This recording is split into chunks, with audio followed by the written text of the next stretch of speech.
Welcome in to SPBL Live.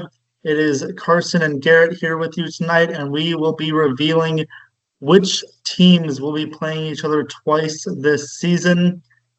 Once we find that out, we will soon have the full schedule incoming for everybody to see when their matchups against each team are. But this is an important one for the league because in a league where you play 6 games total against the other 4 teams, the teams that you play twice can have a big impact on your regular season performance. I know last season, Garrett may be able to speak to this one. The Ball Hogs and the Scrappers played against each other twice. A great matchup against 2 of the top teams. And then you could argue that the Ball Hogs kind of got the short end of the stick on the other matchup with theirs coming against the Blackfriars, while the Scrappers got to go up against the Grave Diggers twice. Garrett, how important is this reveal into which 2 teams you play twice? Yeah, with a 5-team league and 6 games, I mean, dude, it's incredibly important.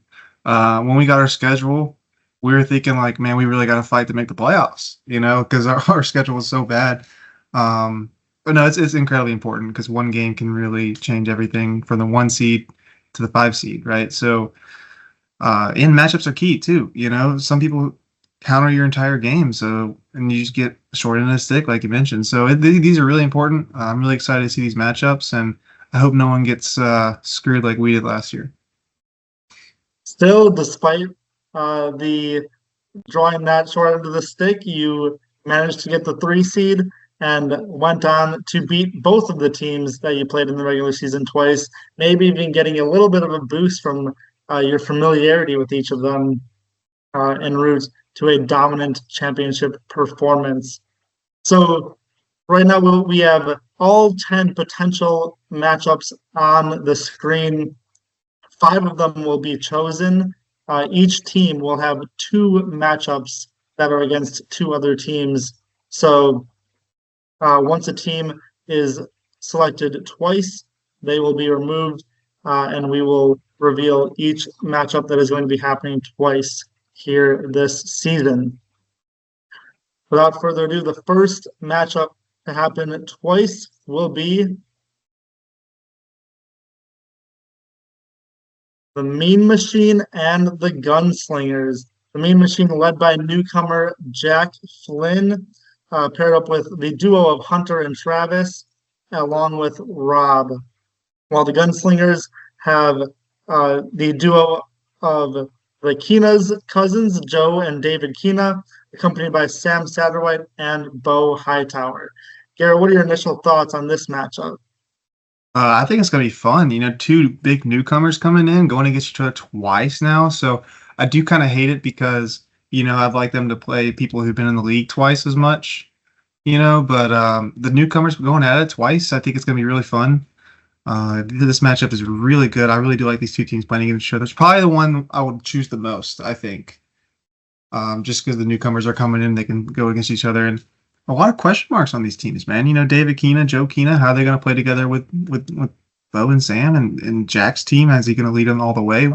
So a lot of question marks on these teams. I think going twice at it together is going to be really fun. For sure. I think it'll be really interesting to see how Mean Machine chooses to defend the Gunslingers. Obviously, you have Bo, who can play in the front court, and you have David as well, who can play well in the post and also extend outside. So you have a couple big guys you need to account for, and then you have Sam as a guard. So it'll be really interesting to see how the Mean Machine chooses to defend them, and then how the Gunslingers then react to that. Moving on to the next matchup.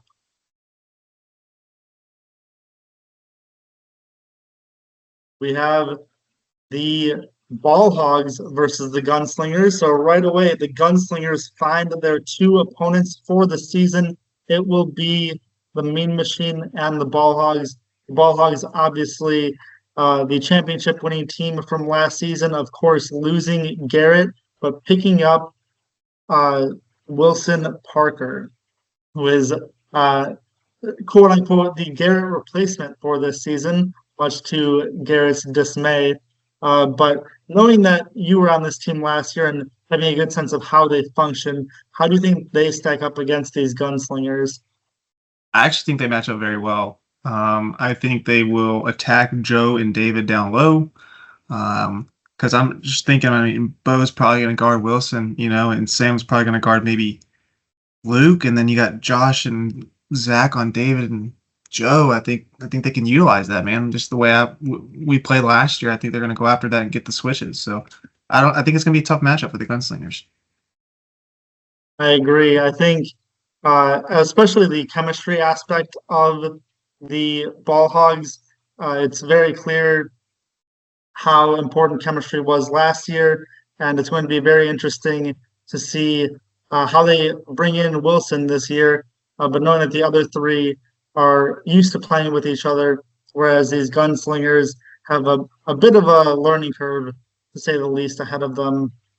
It'll be definitely an interesting mix of styles here with this double matchup.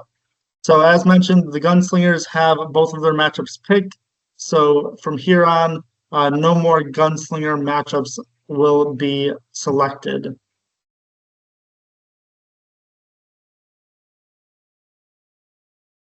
Hmm. And seeing that we keep getting the Gunslingers, we'll have to go ahead and go again and remove them. Honestly, it works out because it landed on we can remove them. So We have the Ball Hogs versus the Flamethrowers. Now, the Flamethrowers do return the Chris and Chris duo from the Scrappers, who obviously won the first two titles and lost in this most recent one to the Ball Hogs.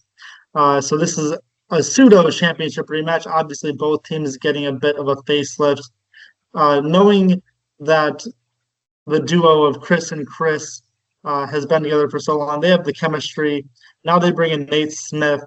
What makes this team, how much more difficult is this team to defend now with the addition of Nate Smith?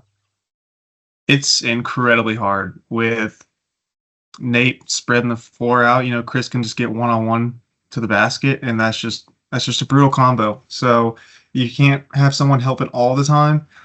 So it's going to be very tough. I think this is a very good matchup. I agree. I do think this is going to be a championship possibility, high possibility. If Nate can shoot the ball well, rumors going around. I don't know if he's got it right now. So we'll see. But if he shoots the ball well, this team's going to be very, very tough to beat.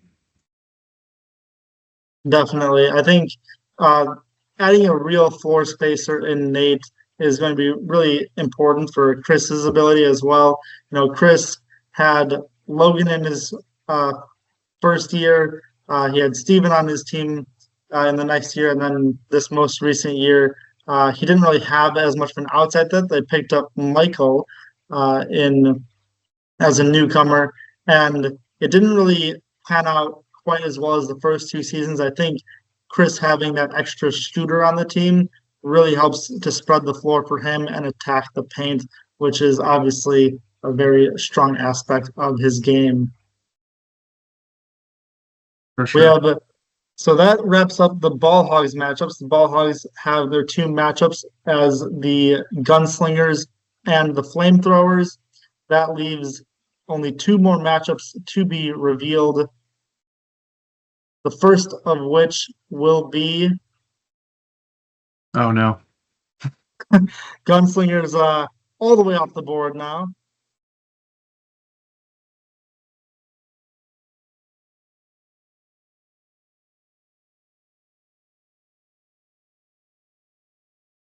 We get the Mean Ooh. Machine versus the Flamethrowers. This is the first sighting of the Mean Machine. Second sighting of the Mean Machine. They are already playing against the Gunslingers for their other matchup. So it will be, again, newcomer Jack Flynn, a big splash of a newcomer, going up against Chris, who is one of the best players in SPBL history. This will certainly be a matchup to watch. Yeah, on paper, you don't think it's going to be close, but I mean, if you're looking at the teams, I mean, who's going to guard Hunter? It's just, I mean, Chris Heights, yeah, maybe, That's going to be a tough matchup, I think. I'm really interested to see that game twice. I wonder if the flamethrowers are going to be too quick, maybe, or because I think they can really feed Hunter down low if Jack plays it right. That's going to be a really interesting matchup. We actually just got word from the producers that the matchup is actually not going to be the flamethrowers versus the Mean Machine because the LA Blues have not been selected yet, and so there's only one matchup left to be had.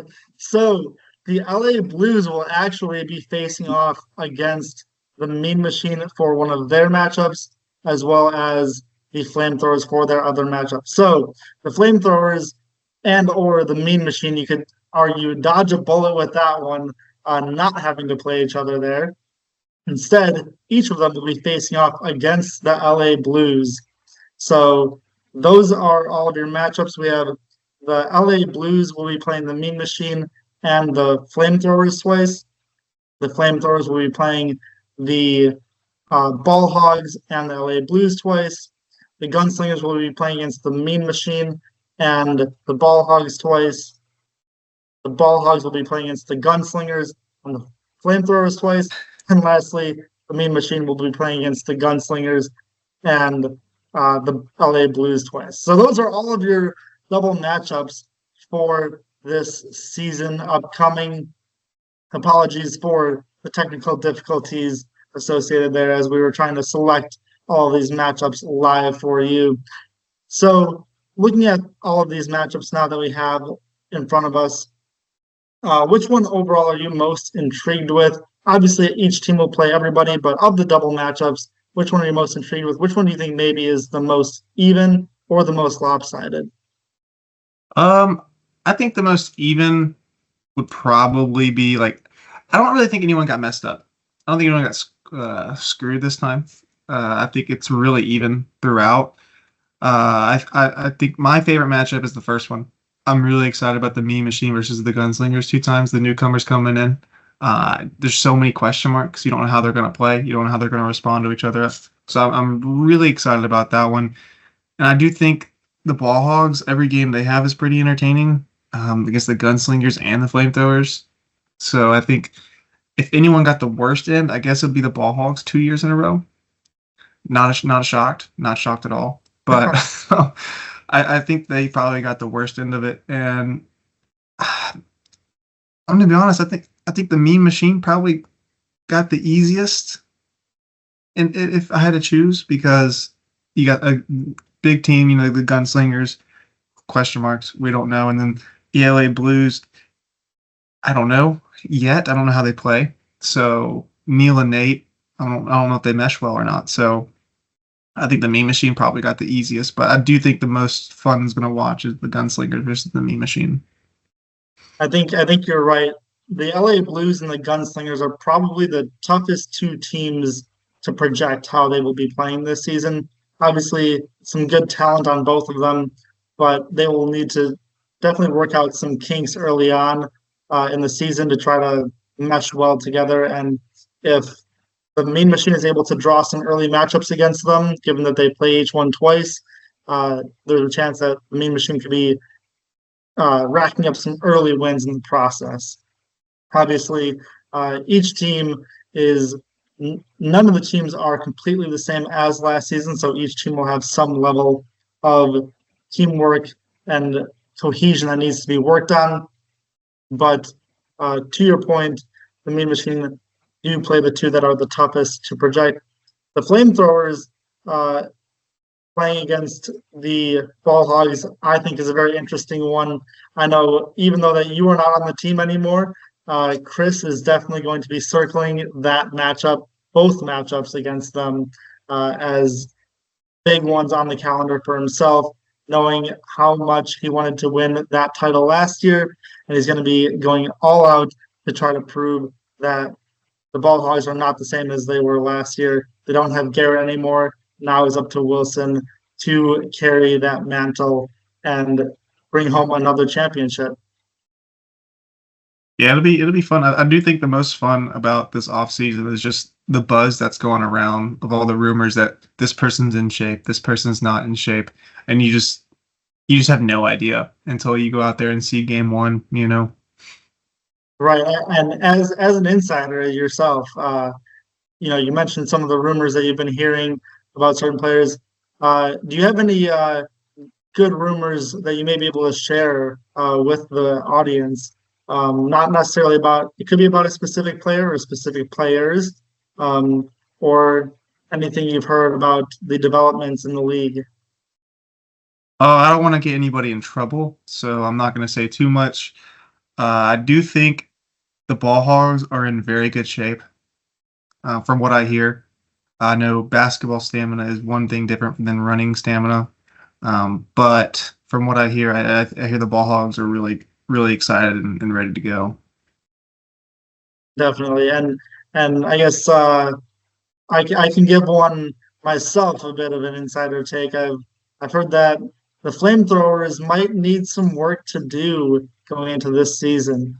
Obviously, Chris will always downplay his own abilities, and you never truly know where he's at. But from my perspective, I think this might be the least comfortable he's felt about his team coming into the season. And you may be able to argue that the loss of Carson Braswell has a big factor into that. You don't get the trio anymore. It's down to the two Chris's, but definitely some work to do on their end.